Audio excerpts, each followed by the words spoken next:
Welcome back to Just the Facts Horns, y'all. My name is Jimmy, and today we're going to talk about the Texas Longhorns and NCAA tournament versus Colgate preview and prediction video. Before we do start, make sure you like, comment, share, and subscribe for more Longhorns content like this. Hopefully the Longhorns keep winning so I can keep making videos like this. But it is March Madness, which means Texas usually, historically, doesn't do very well in, at least over the past 10 to 15 years. But I think me and a lot of other Longhorn fans have been feeling a little better about this team than teams in the past. And I know we've said that in the past, 2021. And you would see the things that would happen. We get upset when we feel like we have a really good team around us. So hopefully this year is something different. The last time the Longhorns made the Sweet 16 was 2008. With all the talent that has come through over the years, all the teams that we've had over the years, that's the result. So hopefully things change this year, because I think if we don't get to a Sweet 16, it's going to be a monumental failure. Although our man Rodney Terry is doing an excellent job as interim head coach. He's going to get the head coach tab once the season's over.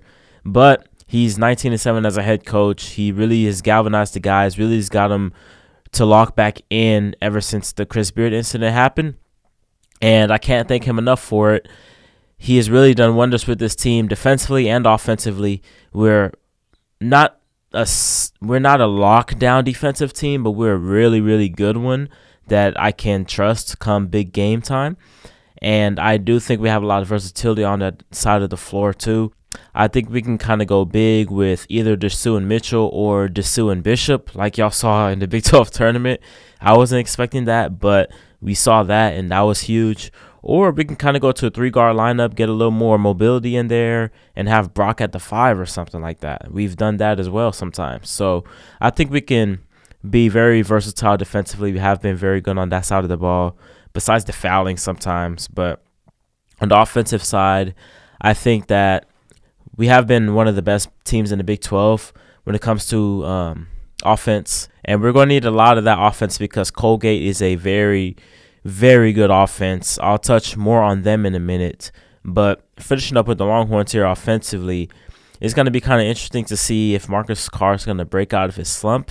Hopefully he does. Because we need him to turn it on right now.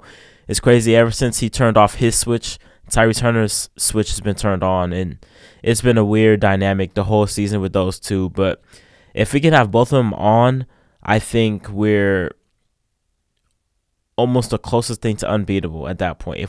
If those two guys are going off, and then Sergio Rice is doing this thing, like I'm talking like what we did to Gonzaga type stuff.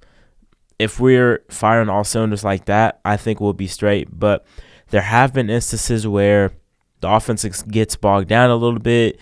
We tend to turn the ball over a little bit too much, not enough movement, and it looks really ugly at times. We kind of saw that against Oklahoma State, actually a couple of times this year against them.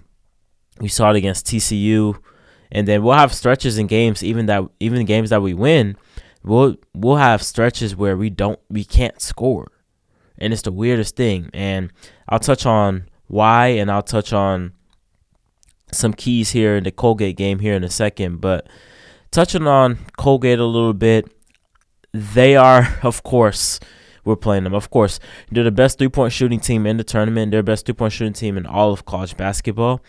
They are top 5 in assist to turnover ratio, so they do not turn the ball over, and they like to get a lot of ball movement.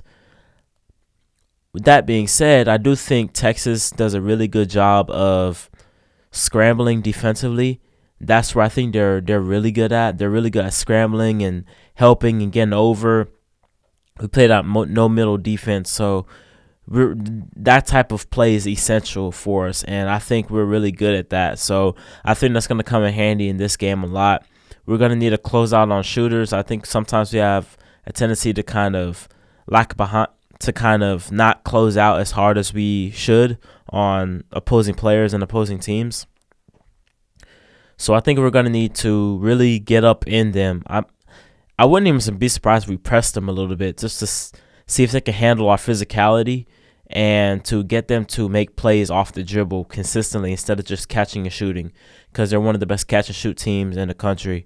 I think we can't turn the ball over either, because that'll give them transition threes. That'll give them open threes, and I do think we also don't need to turn the ball over, because our offense has been good and efficient, but I don't think it's to the point where we can afford to turn the ball over 13, 15 times in a game and expect to win, or at least win comfortably. They're led by Tucker Richardson, but they do have 5 guys that average over double figures in points, so it's a balanced attack from them for the most part. He also leads the team in assists too, like 6 assists per game. Keegan Records is a pretty good big man for them as well, so I think our interior play is going to have to show up big time in this game. Rebounding has been an issue this season. I'm not sure how good Colgate is rebounding-wise, but for Texas to go deep in this tournament, the rebounding has to improve or has to be more consistent, because we'll have our moments. And there should be no excuse for us not getting rebounds, because we have either Dessua Bishop out there 85-90% of the time. We have Brock Cunningham out there, who's one of the best offensive rebounders you'll see in college basketball. We have Timmy Allen that can get in there. I think Tyrese Hunter is really good rebounder for a guard, so rebounding is going to have to be a big thing. And overall interior play for us offensively too. We've been going a lot to Dessua in the post. We've been going a lot to, well, not a lot, but we've been going to Bishop some in the post, running a lot of pick and rolls with those guys, getting them involved heavy, early and often, especially with Dessua. We really see the side ball action with him and Marcus Carr, and Kansas couldn't stop it. TCU couldn't stop it. So I think we're going to continue to kind of lean on that, and hopefully Dessua keeps doing his thing. He's been absolutely amazing. I can't even express how proud I am of him and how great he has been over the past, honestly, 10, 15 games or so for us. So, and then hopefully off of that, our shooters get open and our guys can knock down shots. Marcus Carr can hopefully knock down some shots. Like I mentioned earlier in another episode, he is getting the shots that he's been getting all season long. They're just not falling right now for whatever reason. But he's getting the same shots. He's still getting his mid-ranges. He's still getting a fair amount of shots at the basket, going to the free throw line. But the shots from the field just aren't falling. I'm not sure why. Surgery Rice had a really tough Big 12 tournament, but I do think he will bounce back and be ready to go coming off that 6-man role, because I think Timmy Allen is coming back and he's going to be big for us too. Hopefully he's involved and it doesn't have a quiet performance in this tournament. Shout out to Arterio Morris, because over the course of the season, he has really shined, because his game, he's figured out how to be more patient. He's been more patient now. So he's not traveling. He's not shuffling his feet. He's not turning the ball over like crazy. He's not taking too many ill-advised shots, although there's still some here and there. But he's been really good, especially as a shooter. He's been a really good defender as well. I love his energy on the defensive side of the ball. Arterio Morris, shout out to you. The defense has been nuts. Shout out to Tyrese Hunter too, because his on-ball defense is crazy too. But going back to Arterio Morris, as long as he's shooting threes above the break, he's fine. Because I thought he was like not a good shooter at all. But when he shoots from the corner, it's not that good. It's not pretty. But when he shoots above the break, it seems like he's almost automatic. So if he keeps doing that and playing with confidence, and Rodney Terry instilling that confidence in him, will be good. So I think all in all, this game does kind of worry me a little bit, just because Colgate is such a well-balanced team. They're going to shoot a lot of threes. They're going to make a lot of threes. They shoot a better 3-point percentage than 2-point percentage, y'all. So, and y'all know how cold we can get from three sometimes. So my keys to the game is, can Texas not get cold from three?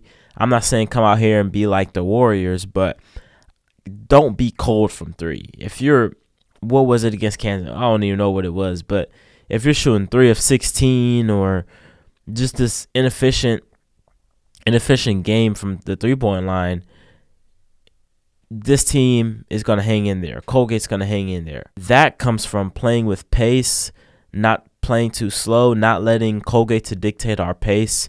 If we can get on transition, that means forcing them to turn the ball over, forcing them to miss shots. We're able to get on transition. We're able to get guys flying down court and beat them with our athleticism that they don't have.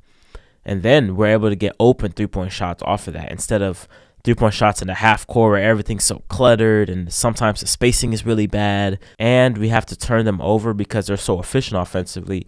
It's going to be really tough to turn them over because they don't turn it over that much. But I think if we get up in them and establish our dominance from the beginning, I think we should be fine.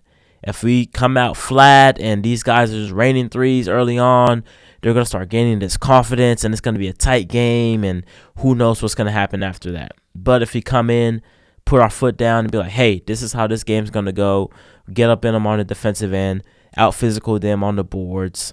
I think Texas will win this game. I do feel confident about that. Ronnie Terry will have the guys locked in. He's had them locked in all season. So I will have Texas winning this game somewhere around 10 points or so. It's not going to be some crazy blowout. I wish it was, so I won't have to stress. But I think it'll be around a 10-point game, 75-65, somewhere around there. It might be close for a little bit. We'll pull away. That's kind of how I see it, y'all. Y'all let me know what y'all think of this game and how it's going to go. Let me know if y'all think Colgate's going to pull off the upset, man. Y'all saw what happened in 2021. Brock was on that team that won the Big 12 and then come around and then turn around and lose to Abilene Christian. I don't think Brock will allow that to happen again. So shout out to Mr. 1.8. You're the man. But I'm signing out. Y'all like, comment, share, subscribe, and I'm out. Peace.